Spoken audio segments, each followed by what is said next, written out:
से पहुंचा हूं शिवहर लोकसभा क्षेत्र में और काफ़ी दिनों के इंतजार के बाद ये दौर जारी हुआ है और वर्तमान बदलाव की परिस्थितियां दिखाई दे रही है। सब लोग अपना दमखम लगाए हुए हैं।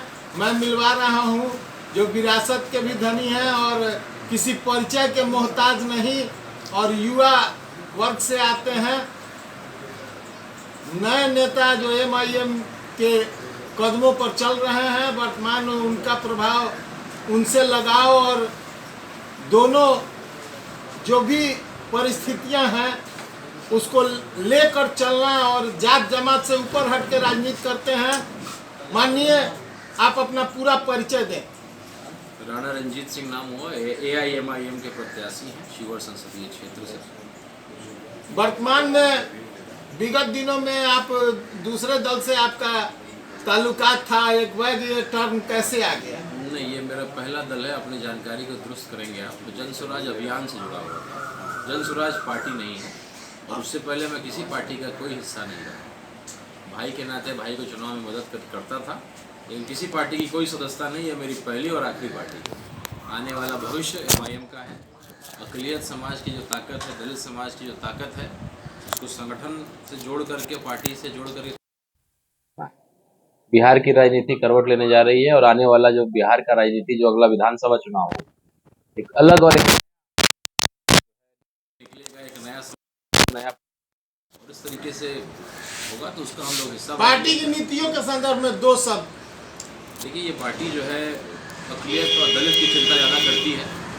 जिस तरीके से मुकेश सहनी जी सहनी समाज की ज़्यादा चिंता करते हैं, भूपेंद्र कुशवाहा जी कुशवाहा समाज की, जो हमारे पार्टी के राष्ट्रीय अध्यक्ष हैं असदुद्दीन ओवैसी साहब, जो कि बैरिस्टर भी हैं और संविधान के बहुत अच्छे जानकार हैं और सारी चीज़ संविधान में रह करके उसके अधीन और संविधान की चिंता करते हुए काम करते हैं और सभी धर्म का सम्मान करते। तभी हिंदू के बेटा को उन्होंने मौका दिया है और उन्होंने अगर एक कदम बढ़ाया तो हिंदू परिवार 10 कदम आगे बढ़ा करके उनके इस फैसले का स्वागत करेगा और शिवहर में क्रांतिकारी फैसला करेगा। भेदभाव की नीति के संदर्भ में क्या करें?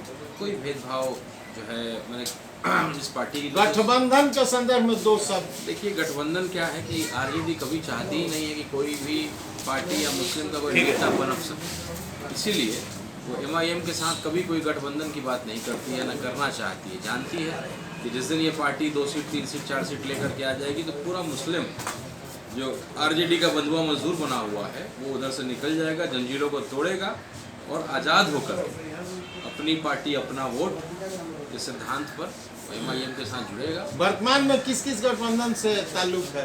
कौन कौन सा पार्टी से आप लोग? अभी हम लोग इस बार लोकसभा में ऐसा कुछ नहीं है, लेकिन चूँकि यहाँ हम लोग दलित की चिंता करते हैं और जो प्रत्याशी यहाँ हैं कहीं ना कहीं दलित विरोधी, उनके ऊपर कई तरह के मामले भी दर्ज हैं। अभी तो नॉमिनेशन फाइल हो रहा है, आप देखेंगे जब नॉमिनेशन फाइल हो जाएगा तो जो उम्मीदवार हैं उनके क्या क्या क्रिमिनल रिकॉर्ड्स हैं, तो आपके सवालों का जवाब मिल जाएगा। दलित समाज खासकर स्वच्छ छवि ही बताएगा कि कौन कितने पानी में। बिल्कुल, और स्वच्छ छवि और शिवहर का बेटा, यहाँ की मिट्टी का लाल, इस परिवार का सदस्य। बाहर का आदमी आकर के आपके घर का गार्जियन नहीं बन सकता, दूसरे जिला का आदमी आकर के आपके घर का गार्जियन नहीं बन सकता। जनता ने अगर आपको प्रतिनिधि बनाया तो पिताजी के अधूरे सपने को पूरा करेंगे। निश्चित रूप से, इसीलिए हम लोग इस जगह पे और इस प्रयास में लगे हुए हैं। और पिताजी ने जहाँ ख़त्म किया था हम लोगों ने वहीं से शुरू किया। 2004 में सांसद थे वो, 2009 का चुनाव वो हार गए थे और हम लोग दोबारा सेकुलरिज्म पर दो शब्द।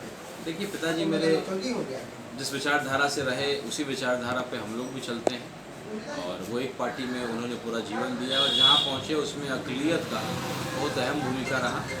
मधुबन विधानसभा में खास करके समीकरण यहाँ बहुत चला है और दोबारा उस समीकरण की बात लोग कर रहे हैं चौक चौराहे पे कि आने वाला भविष्य में एक नया समीकरण जो है MY टूट करके MF बन जाएगा और उसके साथ दलित का भी उसमें गठजोड़ बनेगा। तो इस तरह की बातें चौक चौराहे पे हो रही हैं। इसको आप तरोताज़ा करने की नियत? हम लोग तो देखिए सेवा के रूप से और लोगों के, जनता के हाथ में ताकत हो, क्योंकि नए जो नेता बने हैं वो उसमें अधिकारियों का ज़्यादा बोलबाला है। वर्तमान जो पार्टियां चिल्ला रही है संविधान बचाओ और इसके संदर्भ में और नारी सशक्तिकरण के संदर्भ में क्या करें? देखिए संविधान बचाओ की चिंता तो होनी ही चाहिए। आज भी आपने देखा होगा, मुझे लगता है कि ये पहली बार हुआ है कि कोई निर्विरोध सांसद हो गया है। दो जगह पे हमारे देश में, गुजरात में और शायद एक मध्य प्रदेश में निर्विरोध सांसद हो गया है। ये चिंता का विषय है। और नारी सशक्तिकरण को लेकर के तो लगातार सरकार काम करती है, कर रही है। और आने वाले समय में जो भी विधानसभा हो या लोकसभा हो, 33% जो है महिलाएं मजबूत होंगी, पदों पे जाएंगी, तो निश्चित रूप से वो वर्ग, वो समाज आगे बढ़ेगा। धन्यवाद। मैं बिहार हद तक के माध्यम से माननीय प्रत्याशी की सोच और इनकी जीवनी के तहत आपको सुना रहा था। और नई उम्मीद और नई किरणों के साथ सीढ़ी से चढ़ने वाले ये नौजवान आज तक अपनी सीढ़ी को नहीं और लिफ्ट से चढ़ना नहीं जानते हैं, और इनकी ये उम्मीद है कि पिताजी के अधूरे सपने को पूरा करेंगे। धन्यवाद।